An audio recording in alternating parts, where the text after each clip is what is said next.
مرحبا، أنا دكتورة زيزة. هكلمكم النهاردة عن الكحة عند الأطفال. إيه أسباب الكحة؟ إيه اللي نقدر نعمله في البيت عشان نساعد أولادنا؟ وإمتى لازم نروح للطبيب؟ تعالوا نعرف مع بعض. الكحة عند الأطفال ده عرض نتيجة لأسباب كتير، مش دايما حاجة خطيرة، بس لازم نفهم السبب علشان نقدر نتصرف صح. أشهر الأسباب نزلات البرد والإنفلونزا، ودي غالبا بيجي معاها رشح وبتستمر كم يوم. التهاب الحلق أو اللوز، ودي بتسبب ألم وبيكون معاها حرارة والكحة.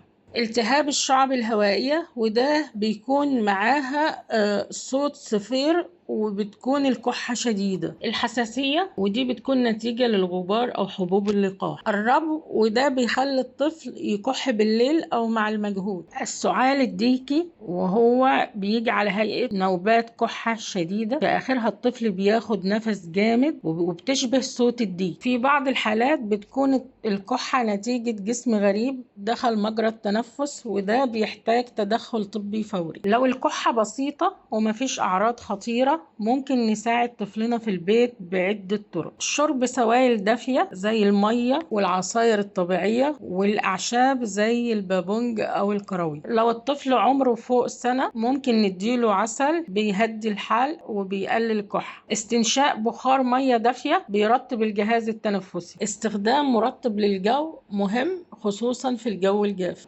رفع راس الطفل علشان التنفس يبقى أسهل. تجنب المهيجات زي الدخان، الروائح القوية، الغبار. قطرات الأنف المالحة بتقلل الاحتقان، والاحتقان ده ممكن يكون هو السبب في الكحة. ممكن شاي الزنجبيل للأطفال بعد عمر ال5 سنين. الزنجبيل يكون خفيف ونص فنجان مرة واحدة في اليوم بعد الأكل. زي ما قلنا قبل كده، الكحة دي مجرد عرض لأسباب تانية كردة فعل من الجهاز التنفسي نتيجة للأسباب دي. فمهم جدا ما ناخدش أي أدوية للكحة من نفسنا، خصوصا للأطفال تحت عمر ال6 سنين. واستشارة الطبيب ضرورية جدا قبل أي دواء. إمتى لازم نتحرك بسرعة ونروح للطبيب؟ لو الكحة شديدة أو مستمرة، لو لاحظنا أن الطفل عنده صعوبة في التنفس أو ألم في الصدر، لو الطفل عنده حرارة عالية ما بتنزلش، لو الكحة معاها ترجيع أو إسهال، أو لو الطفل عنده ربو أو أي مرض مزمن. لو في أي شك ما تتأخريش، سلامة طفلك أولا.